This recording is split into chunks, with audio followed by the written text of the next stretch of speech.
Y a propósito, para conocer detalles y analizar estos episodios, estamos en contacto con Alfonso Baella, que es analista político. Gracias por estos minutos desde allí, desde Perú. Buenas tardes. ¿Cómo se interpreta esto último que mencionábamos, la manifestación de Pedro Castillo? ¿Qué tal, José Ignacio? Gracias por este contacto.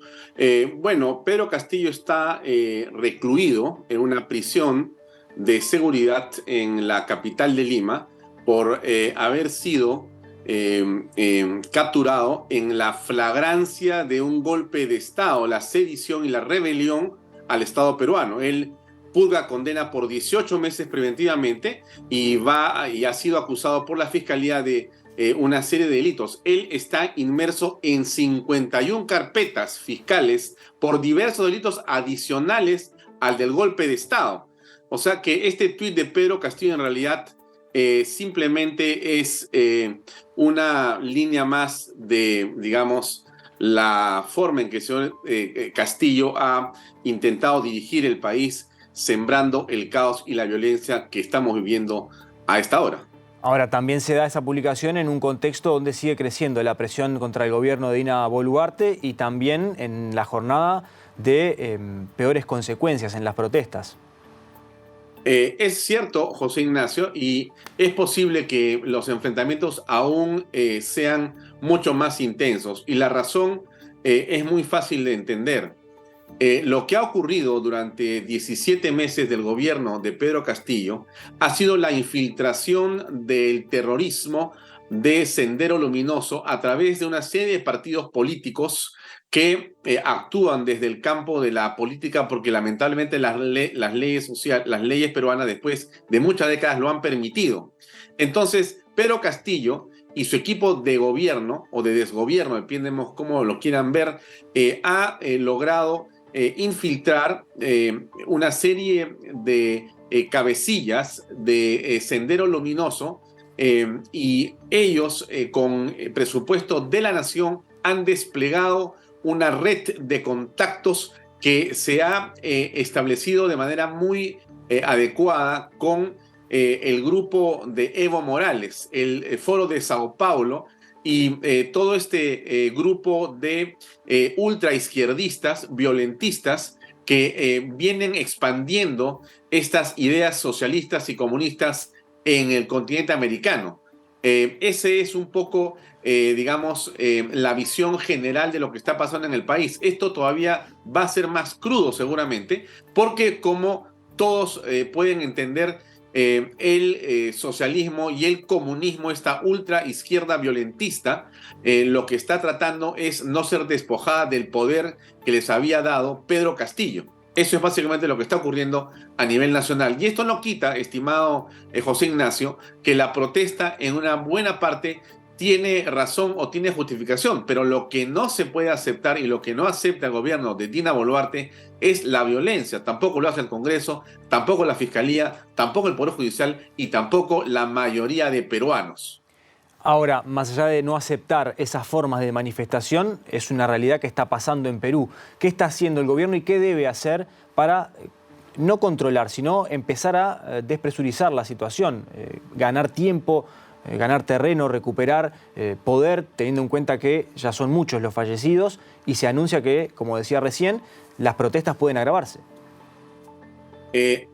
Esto ha sido mucho más intenso en días pasados. Hemos estado antes de Navidades y de fiestas en una intensidad mucho mayor en todo el país. Ahora el movimiento subversivo está focalizado en el sur del Perú, donde se encuentra también las huestes de Evo Morales, que como tú has bien reseñado en tu información, ha sido declarada persona no grata y impedido de ingresar aquí y posiblemente en las próximas horas solicitada su captura internacional por terrorista.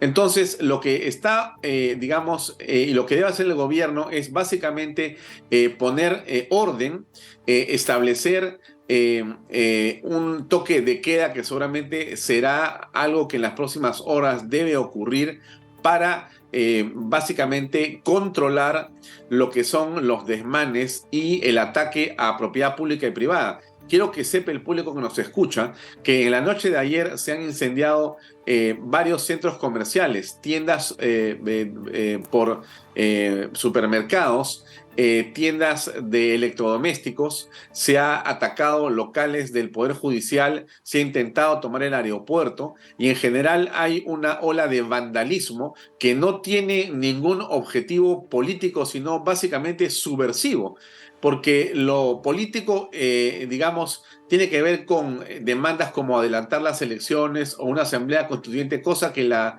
digamos, actual Carta Magna y el Tribunal Constitucional han dicho que eso solamente puede hacerse a través de la actual Constitución. Pero en todo caso, ¿cómo apaciguarlo? Básicamente controlando, como lo viene haciendo el gobierno en las zonas, o intentando hacerlo, apaciguando las aguas y básicamente cortando el suministro que viene necesariamente desde Bolivia.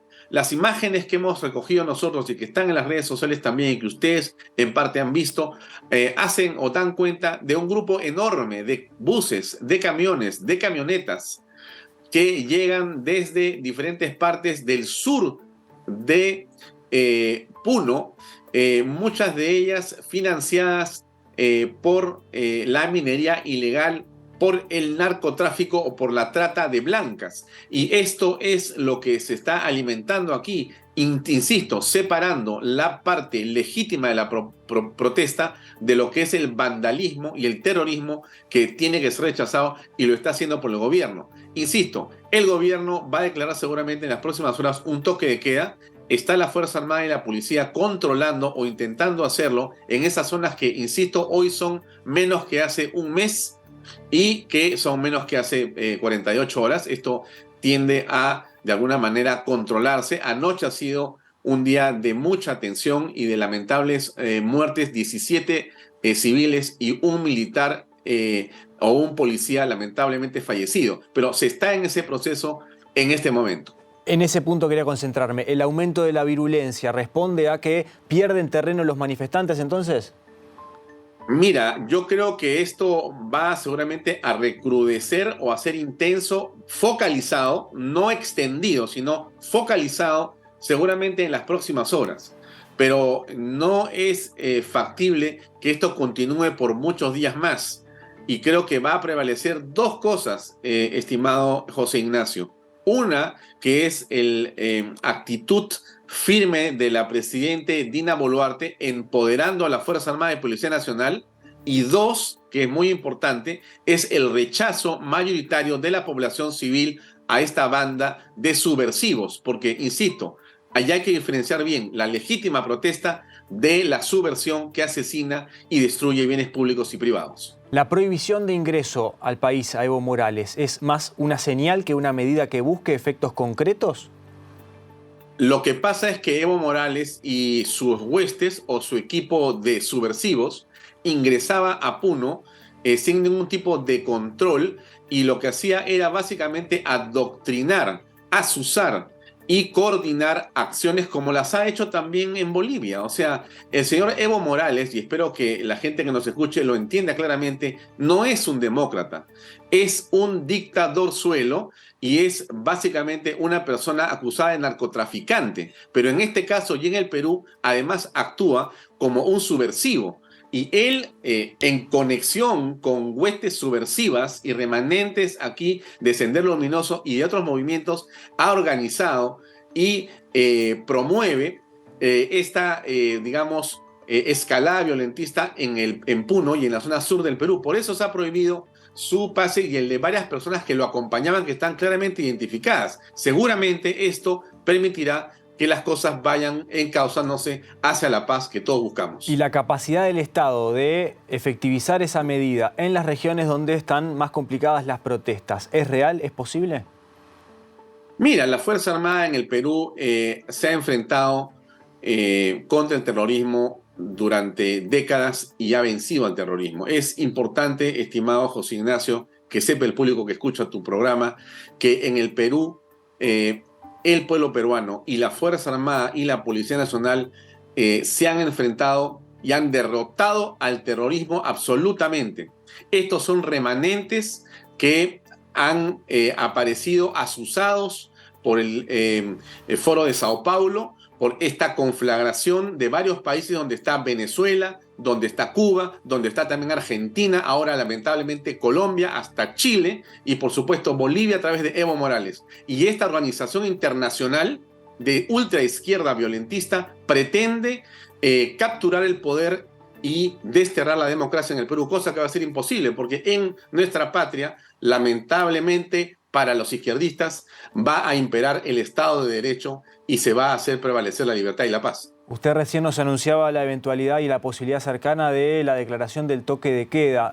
Permítame contarle a usted y a todos los televidentes que en el seno del Congreso, ante el Pleno, Alberto Otárola ha anunciado que el Consejo de Ministros ya aprobó la decisión de declarar toque de queda en Puno durante 3 días, desde las 8 de la mañana y hasta las 4 de la mañana, o sea que se concreta justamente este anuncio. ¿Qué pasa después? No solo después del toque de queda, después de que el gobierno siga encauzando, como usted lo definía recién, la situación a nivel político. ¿Qué va a pasar en Perú después? Varias cosas. Quiero que sepas, José Ignacio, que en este momento el señor Otárola, que es el primer ministro, está en el Congreso de la República pidiendo el voto de confianza para su gabinete. En ese sentido, es muy posible que lo obtenga en las próximas horas. De ser así, ese gabinete quedará entonces listo constitucionalmente para poder desarrollar las políticas públicas hasta que se produzca posiblemente una elección adelantada general en el Perú para supuestamente abril del 2024. Estamos en ese proceso, en un proceso que debe permitir a la señora Dina Boluarte, presidente constitucional de la República, y al Congreso de la República a garantizar ese proceso electoral de manera transparente. Entramos ya seguramente en las próximas semanas en la línea electoral, pero este gabinete debería básicamente ajustar su política pública para ese proceso, para preservar la paz y la democracia y para poder reactivar la economía tan golpeada, no solamente por el COVID como en todos los países, sino por el gobierno que gracias a Dios terminó en un autogolpe de Pedro Castillo. Y el tema de fondo, mientras vemos también imágenes de lo que está pasando ahora en el Congreso, que usted recién describía, el tema de fondo, ya van varios episodios similares en Perú, presidencias interrumpidas, modificaciones, cambios no previstos inicialmente.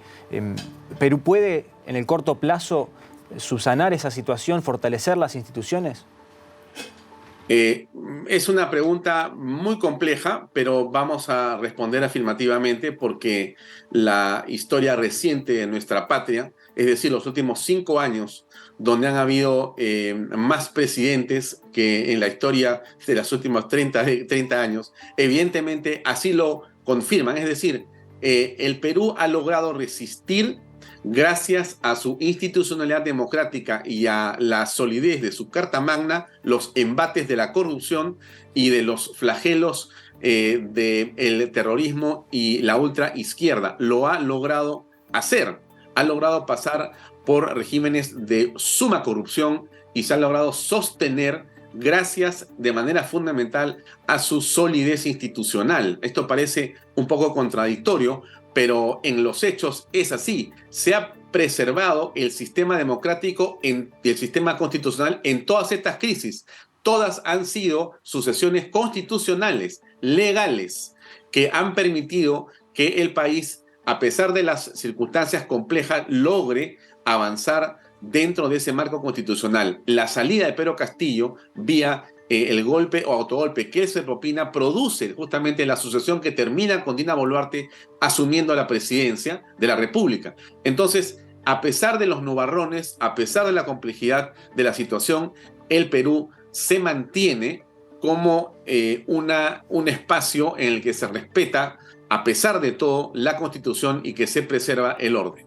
¿Y es posible pensar en continuidad si este gobierno supera esta situación?